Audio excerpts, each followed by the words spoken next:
Earlier tonight, I was joined from Adelaide by the Shadow Parliamentary Secretary for Health, Labor's Nick Champion, and in Sydney by the Coalition's Paul Fletcher, Parliamentary Secretary to the Minister for Communications. Gentlemen, welcome. Thank you. Thanks. 150 or so Tamils are said to have been intercepted at sea trying to make their way to Australia. Paul Fletcher, what does the future hold for those people? Well, as the Immigration Minister has said on a number of occasions this week, we don't comment on on-water operational matters, and the reason for that is that we don't want to give people smugglers information which may be of assistance to them. But we are consistently and calmly implementing the policies that we took to the 2013 election, and we've not had a successful people smuggling venture arrive in Australia since mid-December last year. That doesn't mean there haven't been successful departures.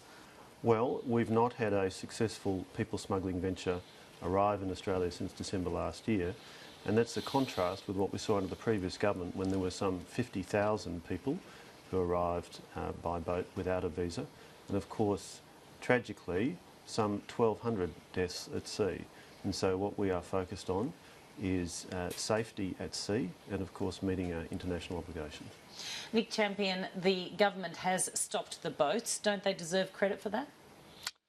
Well, I think, Paul, the last part of Paul's answer is the important one, and that is our international requirements. And really, at the heart of the Refugee Convention is an obligation not to return people to persecution, and that would be our main concern, I think, with the speculation about these particular boats, is that people are being very quickly assessed, that's what's being alleged, and then being returned potentially to the Sri Lankan Navy. So there are some very real concerns, but I suppose it's very hard to make judgments about what the government's doing because of the complete lack of transparency in this area.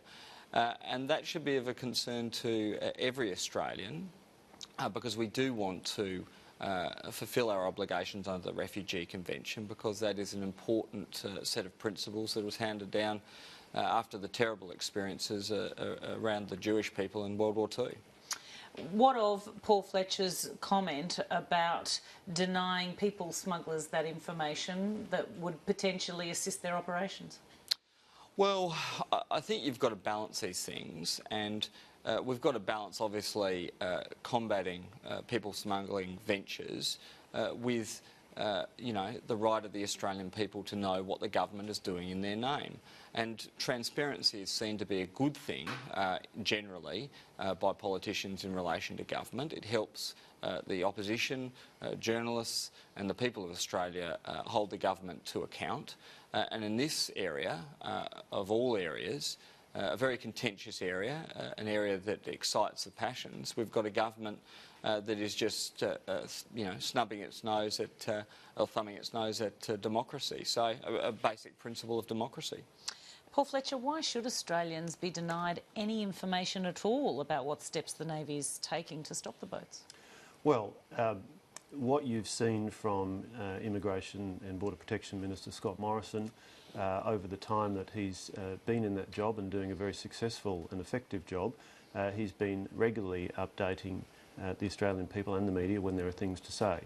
But when he decides there are things to say. But the first priority here must be achieving the operational objectives, and so it's been the consistent policy from the time we've come to government that we don't comment on on-water operational matters, and the reason for that is very clearly because we do not want to share information with people smugglers that might assist them with their illegal trade. Is part of the reason also because potentially the Australian public might not find too palatable the things that are being done at sea? No, the reason is very clearly about the importance of achieving the operational objectives and not getting back to the chaotic situation we had under the Labor Party, where first of all we saw the policy flip-flopping back and forth, but secondly we saw some 50,000 boat arrivals, people arriving without a visa, and we saw some 1,200 deaths at sea. So there's a very clear objective here, which is to give effect to the policies that we took to the 2013 election. We've been working through that calmly and consistently, and of course we will continue with the approach that we don't comment on on-water operational matters because of the importance of achieving the overall objectives here. Nick Champion, the Senate has denied the government's attempts to reinstate temporary protection visas, so the Immigration Minister is now expected to introduce a new national interest test to assess asylum claims. What's Labor's view on that? Well, look, what we've got is a minister who hides from accountability, is potentially placing people back into a very uncertain environment in Sri Lanka, and the government's own travel advice warns of that, security situation in Sri Lanka being unstable, being that various journalists and other foreign aid workers have been the subject of attack and the like. So we've got a very strange situation, and on this we've got him thumbing his nose at the High Court. So what we've got is a minister who hides from the media, who seems to want to go around the basic safeguards in our democracy, and we've got an operation that's shrouded in secrecy. So it's of great concern to Australians, and it's not critical to securing our borders. What's critical to securing our borders is offshore processing. Paul Fletcher, the UNHCR, says those who seek asylum should be properly and individually screened for protection needs. If protection issues are raised, they should be properly determined through a substantive and fair refugee status determination to establish if any of them are at risk of persecution. Can that kind of comprehensive screening take place on the high seas? Well, the government is of course fully aware of our international obligations under the UN Refugee Convention, and we will meet those obligations, and we continue to do so. Do you know personally if the operations that are underway will meet the convention? The Minister, Minister Morrison, as well as the Prime Minister, have made it clear, as has the Foreign Minister and other senior ministers, that we are fully aware of our obligations, and that we are and will continue to meet our obligations. Stopping the boats may well have stopped drownings at sea, but how many people will potentially be killed or tortured or persecuted when they return to their countries of origin? Well, again, can I just repeat the point that we took to the election a series of commitments in relation to border protection and in relation to the issue of people arriving by boat without visas. We did so because of the importance of having an orderly migration program and because of the importance of stopping people dying at sea. 1,200 deaths at sea during the time that Labor was in government, and so that is the set of commitments that we've taken, including temporary protection visas and offshore processing, and where safe to do so, turning around boats. Those were the policies we took to the election, and those are the policies we're working calmly and methodically to implement. Nick Champion? Well, the concern here is there is no way of testing these claims because the government shrouds everything they do in this veil of secrecy, and we wouldn't tolerate it in any other area except for maybe a period of war. But I suspect that the Curtin government was more free with information than this government is, and it's a great concern to Australians. Offshore processing is important to combating irregular maritime arrivals, but I don't think we should be shrouding things in secrecy, and I think we should all have grave reservations about particularly Tamil refugees being returned back to Sri Lanka, where we know there's been a very bitter civil war and where the situation has not returned to normal, and the government's own travel advice that's issued by DFAT illustrates that point. Now, the new Senate sits next week and will include a disparate group of people on the cross benches. Many have already expressed their concern about parts of the budget. Are you, Paul Fletcher, resigned to the fact that many of the measures, like the Medicare co-payment and the deregulation of university fees, just won't get up?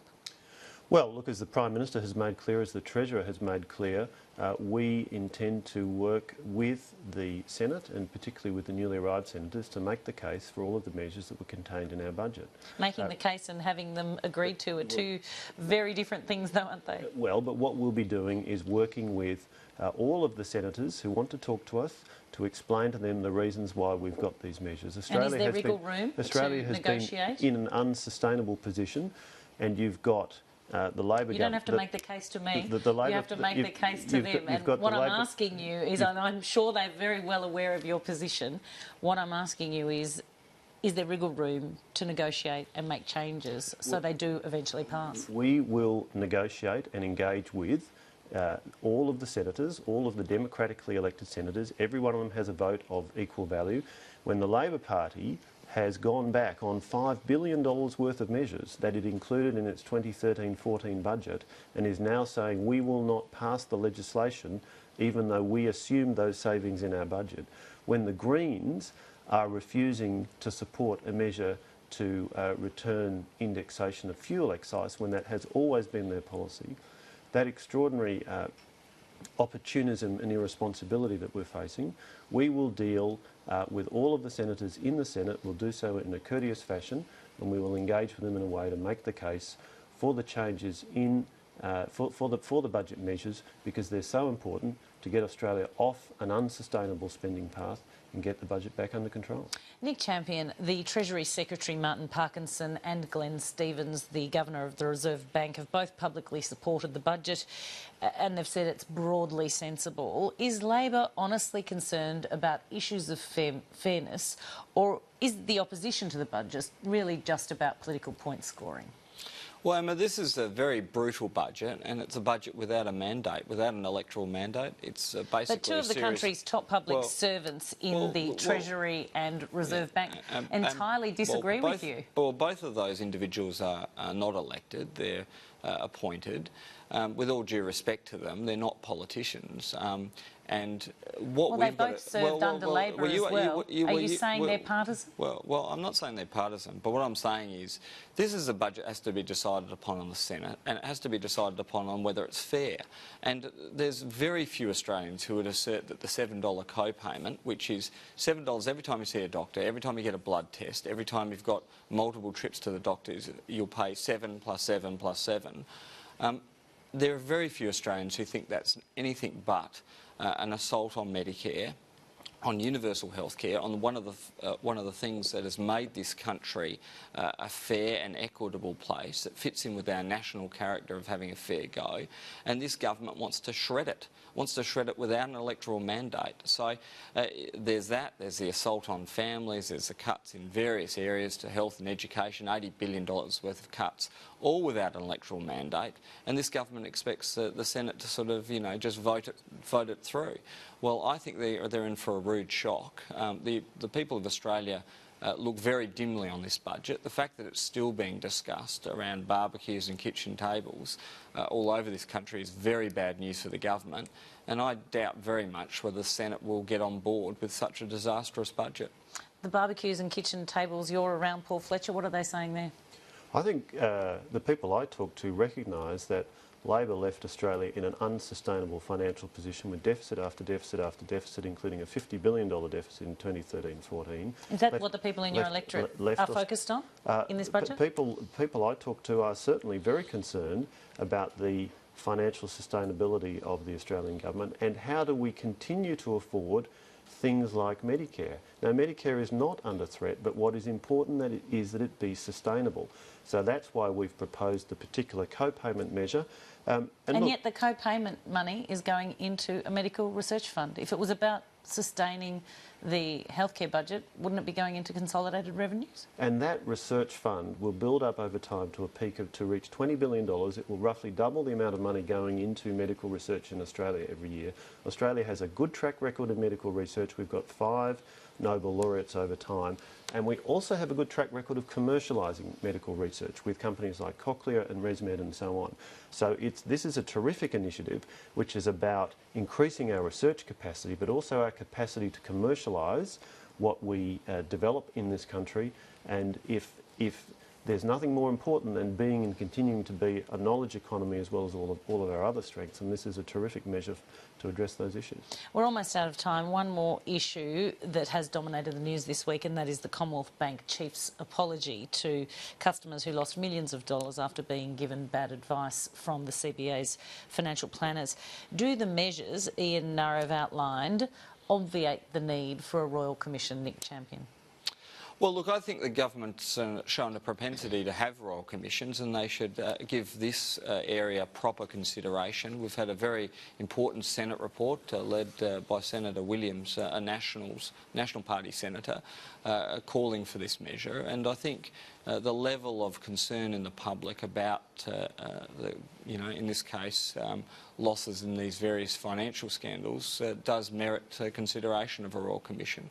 The other thing the government shouldn't be doing is scrapping the very sensible reforms we put in around the future of financial advice in the last Parliament. They shouldn't be scrapping those reforms. I don't think it's quite right to say they're scrapping them. We're certainly not scrapping them, and Nick knows that is absolutely not correct. But the key point is... Well, why change them at all? Because we need to get the right balance between consumer protection, and we're maintaining very strong consumer protection, but not having unnecessary red tape. And so that's why we're making some relatively minor changes, but the best interest duty, for example, is absolutely remaining, section 961B1 of the Corporations Act. But the key point on the Commonwealth Bank this week, they have come out now and announced their open advice review. That's an appropriate thing to do. It's a shame it took them as long as it did, but they now have got that process in place, including an independent panel to review. But does it mean we no longer need a Royal Commission? Well, what the Senate report said was that there could be a case for another review, including potentially a Royal Commission. It's a very detailed report. We first want to look at the details of that report, and obviously we want to look at how the Commonwealth Bank goes with this process. We expect it to be a thorough and fair process. That's what we will be looking to them to deliver. So Matthias Cormann, as the relevant minister, has said he first wants to look at the report in detail and also look at what the Commonwealth Bank does. OK, we're out of time. Gentlemen, thank you both very much. Thanks. Thank you.